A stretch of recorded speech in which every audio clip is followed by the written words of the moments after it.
کر آنا شروع ہو گئے. ہر اسٹیٹمنٹ میں انہوں نے بات کرنا شروع کر دی کہ جو کنٹریز لوگوں کو وائلیٹ کر رہی ہیں, لوگوں کے رائٹس کو وائلیٹ کر رہی ہیں, ان کو مار رہی ہیں بلا وجہ, وہ یہ کام ختم کریں, یہ بات ٹھیک نہیں ہے. اور ایک طرح سے Mr Petro express solidarity with the Palestinian people in speeches and international forums, اور 2022-23 سے انہوں نے دنیا کو یہ بتانا شروع کر دیا کہ وہ پیلسٹینین کاز کے ساتھ ہیں اور وہ ایک طرح سے والنٹیئرلی وہ اس کاز کو سپورٹ کریں گے اور پیلسٹینین ریاست کو سپورٹ کریں گے. یعنی 2022 سے جب سے گورنمنٹ میں آئے پیٹرو صاحب, جو کولمبیا کی جو فورن پالیسی ہے اس میں ایک نیا شفٹ آیا ہے. گلوبل ساؤتھ کی طرف یہ فورن پالیسی گئی ہے, گلوبل نارتھ کی طرف اب یہ نہیں جا رہی. مطلب امریکہ کی بات یہ نہیں مان رہے, اسرائیل کی ہر کام کو یہ کرٹیسائز کر رہے ہیں. 2024 میں کیا ہوتا ہے؟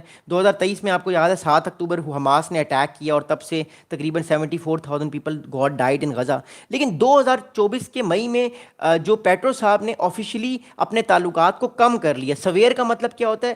سویر کا مطلب یہ نہیں ہوتا کہ تعلقات ختم کر لیے. سویر کا مطلب جب دو کنٹریز اپنے تعلقات سویر کرتے ہیں, اس کا مطلب ہے انہوں نے ان تعلقات کو کم کر لیے. مطلب ڈپلومیٹکلی جو ڈپلومیٹس جو ملاقاتیں کرتے ہیں, جو ایک طرح سے جو ہے وہ بیک چینل ڈپلومیسی ہوتی ہے, ٹریک 2 ٹریک 3 کنٹریز کی ڈپلومیسی ہوتی ہے, وہ ذرا کم ہو جاتی ہے. تو آہستہ آہستہ تعلقات سویر ہوتے ہیں. جب دوبارہ تعلقات نارملائز ہوتے ہیں تو باتیں جو ہیں وہ نارمل طریقے سے ہونا شروع ہو جاتی. تو انہوں نے مئی میں تعلقات اپنے سویر کر لیے تھے, کم کر لیے تھے تعلقات اسرائیل کے ساتھ, کولمبیا نے, بیکاز اسرائیل جو غزہ میں جو ایک طرح سے لڑائی مار کٹائی اسرائیل کر ہے.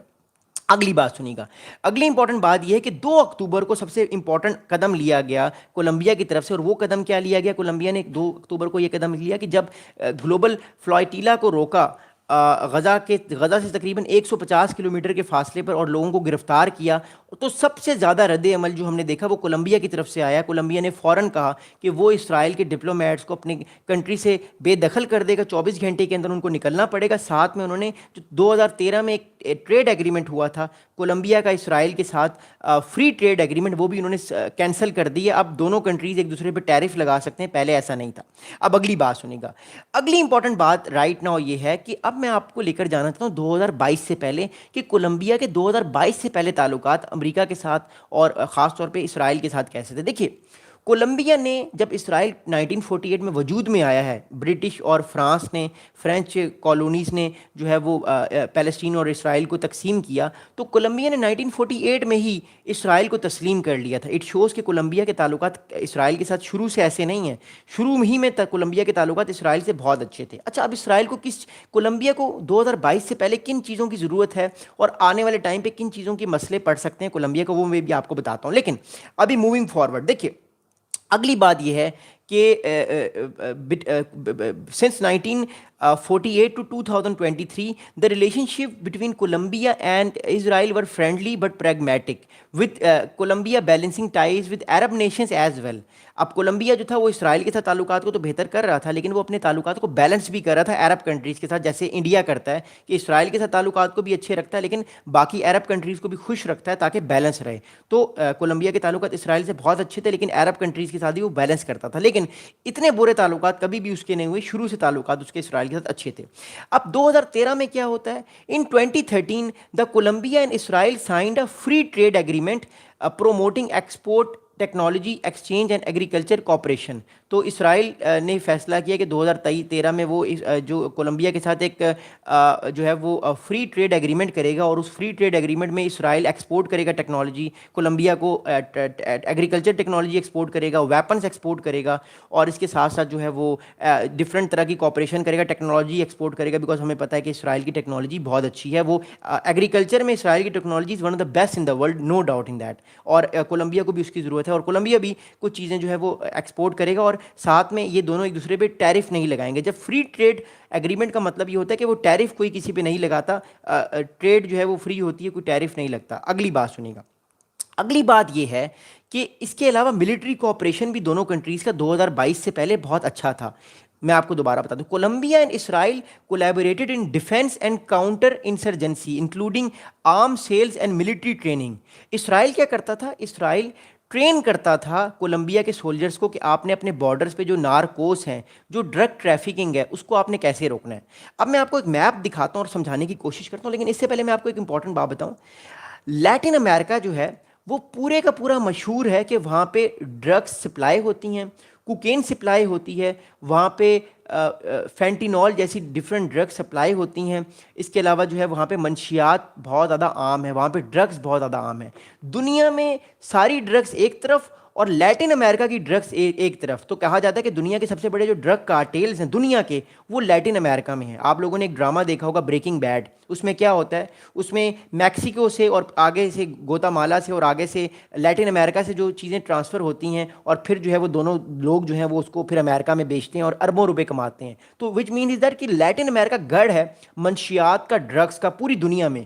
تو اس وجہ سے پرابلم یہ ہوتی ہے کہ جو گورنمنٹ ہوتی ہے ان کو ان لوگوں کے خلاف لڑنا پڑتا ہے. آپ کو ایک بڑی انٹرسٹنگ بات بتاؤں گا، جس طرح ساؤتھ ایشیا میں یا مڈل ایسٹ کنٹریز میں ٹیررسٹ آرگنائزیشن ہوتی ہیں نا، اور جن کے خلاف جو ہے وہ حکومت لڑتی ہے، گورنمنٹ لڑتی ہے، ان کنٹریز میں ٹیررزم نہیں ہوتا. ان کنٹریز میں ڈرگ کارٹیلز ہوتے ہیں جو کہ نان اسٹیٹ ایکٹرز ہوتے ہیں. تو بڑی انٹرسٹنگ بات، شاید آپ لوگوں کو اس بارے میں نہ پتا ہو، کہ جس طرح ساؤتھ ایشیا اور مڈل ایسٹ میں ٹیررسٹ آرگنائزیشن ہوتی ہے، القاعدہ ہو گئی، تحریک طالبان پاکستان ہو گئی، اس کے علاوہ داعش جیسی تنظیمیں ہو گئی، ڈفرینٹ ٹیررسٹ آرگنائزیشنز ہو گئیں. تو لیٹن امریکہ میں ٹیررسٹ آرگنائزیشنز کم ہوتی ہیں، بلکہ وہاں پہ ڈرگ کارٹیلز ہوتے ہیں. جو لڑائی ہوتی ہے گورنمنٹ کی، وہ ٹیررزم سے نہیں ہوتی، وہ ڈرگ کارٹیل سے ہوتی ہے. اب میں آپ کو ایک چیز دکھانا چاہتا ہوں اور سمجھانا چاہتا ہوں میپ کے ساتھ. پھر میں کولمبیا کی بات بھی کروں گا، ایک سیکنڈ، اوکے. اب میں آپ کو ایک میپ دکھا رہا ہوں لیٹن امریکہ کا، اور آئی ہوپ آپ کو بات سمجھ آ گئی ہوگی. یہ لیٹن امریکہ کا میپ ہے، اوکے. یہ لیٹن امریکہ کا میپ ہے، یہ آپ دیکھ رہے ہیں. یہ کولمبیا ہے، یہ وینزویلا ہے، یہ برازیل ہے، یہ پیرو ہے. اب میں ایک چیز آپ کو سمجھانے کی کوشش کرتا ہوں کہ جتنا بھی لیٹن امریکہ ہے پورا، پلس میکسیکو کو بھی، میکسیکو سے لے کر، میکسیکو تو خیر امریکہ میں ہی آتا ہے، یا چلے لیٹن امریکہ میں ہی آتا ہے اوبیسلی، لیکن میکسیکو سے لے کر ارجنٹائن تک، کیوبا، یہ جتنے بھی کنٹریز ہیں، دنیا میں سب سے زیادہ ڈرگس ان علاقوں میں پائی جاتی ہے، ان سارے علاقوں میں.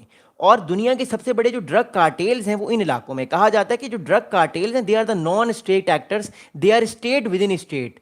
تو یہ آپ لوگوں کے لیے بات ایک حیرانی کی ہوگی، لیکن دس از اے فیکٹ. دنیا کے سب سے بڑے جو ڈرگ کارٹیلز ہیں وہ ان دنیا میں ان کنٹریز میں ہیں، اور لیٹن امریکن کنٹریز میں. اور ڈرگس کی ان لوگوں کو اتنی عادت ہے کہ یہ اس کے بغیر رہ نہیں سکتے. جس طرح آپ لوگ آلو والا پراٹھا صبح کھاتے ہیں چائے کے ساتھ، ان کے لیے ڈرگس ان کا صبح کا ناشتہ ہوتی ہے. اور پھر یہ ڈرگس کہاں بیچتے ہیں؟ یہ ڈرگس پھر بیچتے ہیں یونائٹڈ اسٹیٹس آف امریکہ میں، اور اربوں روپے کماتے ہیں، بیکاز امریکہ کی مارکیٹ سب سے بڑی مارکیٹ ہے. آپ نے بریکنگ بیڈ ڈرامہ دیکھا ہوگا، آپ دیکھ لیجیے گا، آپ کو سمجھ آ جائے گا. اب اگلی بات سنیے گا. اگلی بات یہ ہے، میں صرف میپ کو ریموو کرتا ہوں. اگلی بات سنیے، اگلی بات کیا ہے؟ اگلی بات یہ ہے رائٹ ناؤ کہ جو کولمبیا ہے، کولمبیا بھی ڈرگ کا بہت بڑا گڑھ ہے. کولمبیا بھی بہت بڑا ڈرگ کا گڑھ ہے. یہ کولمبیا ہے، یہ وینزویلا ہے. میں آپ کو ایک اور میپ دکھاتا ہوں، اوکے. آپ کو تھوڑی سمجھ آئے گی بات. ایک اور میپ میں دکھاتا ہوں آپ کو. یہ کولمبیا ہے، اس کے بعد میں ایک اور میپ دکھاؤں گا، لیکن ادھر تھوڑا آسان میپ ہے.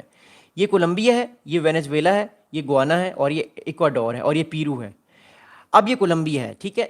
یہ میپ ذرا تھوڑا آسان، اور یہ نیچے برازیل ہے، اوکے. اب میں ایک اور آسان میپ دکھانا چاہتا ہوں آپ کو، جو آپ کو اور سمجھ آئے گی چیزیں، اوکے. اب اس کو ذرا، اس میپ کو ذرا سمجھیے گا اور انڈرسٹینڈ کرنے کی کوشش کیجیے گا، اوکے. یہ وینزویلا کا میپ ہے اور یہ کولمبیا کا میپ ہے. جو یہ والا علاقہ آپ دیکھ رہے ہیں، جو میں نے ان سرکل کیا، یہ والا سارا علاقہ جس کو میں نے ان سرکل کیا ہے، یہاں پہ کولمبیا کا بارڈر بھی لگتا ہے، یہاں پہ بارڈر لگتا ہے وینزویلا کا بھی، اور یہاں پہ بارڈر لگتا ہے برازیل کا بھی. سوری، یہاں پہ گوانا کا بارڈر لگتا ہے اور نیچے برازیل کا بارڈر لگتا ہے. یہ والا سارا علاقہ میں آپ کو دوبارہ بتا دیتا ہوں کہ کس علاقے میں پرابلم ہے. Wait a second. یہ وینزویلا کا بارڈر ہے، یہ کولمبیا کا بارڈر ہے، یہ برازیل کا بارڈر ہے، اور یہ جو ہے وہ یہ دیکھیں، یہ آپ دیکھ رہے ہیں میپ. ایک سیکنڈ میں آپ کو دوبارہ میپ دکھا دیتا ہوں. یہ والا میں آپ کو اس میں ذرا آپ کو تھوڑا اور آسانی سے سمجھ آئے گی، میں دوبارہ آپ کو سمجھاتا ہوں. ایک سیکنڈ. یہ وینزویلا ہے، یہ کولمبیا ہے، یہ برازیل ہے. یہ والا جو جگہ ہے نا، یہ والا جو پوائنٹ ہے، یہ والا جو بارڈر ہے، یہ والا جو بارڈر، یہ علاقہ آپ دیکھ رہے ہیں، یہ جو علاقہ ہے سارا، اس علاقے میں دنیا کی سب سے زیادہ ڈرگس ٹرانسفر ہوتی ہے بائی پلین. پلین اڑتے ہیں. میں نے کل آپ کو ویڈیو دکھائی تھی. اس علاقے میں بہت سارے ریلویز ہیں، اس علاقے میں بہت سارے جو ہیں وہ ایئر فیلڈز ہیں. یہاں سے جہاز اڑتے ہیں، اور کہا جا رہا ہے کہ وینزویلا پہ جب اٹیک کرے گا آنے والے دنوں میں امریکہ، اسی علاقے پہ کرے گا، اوکے. میں آپ کو کلوز اپ میپ دکھاتا ہوں کہ علاقہ کون سا ہے.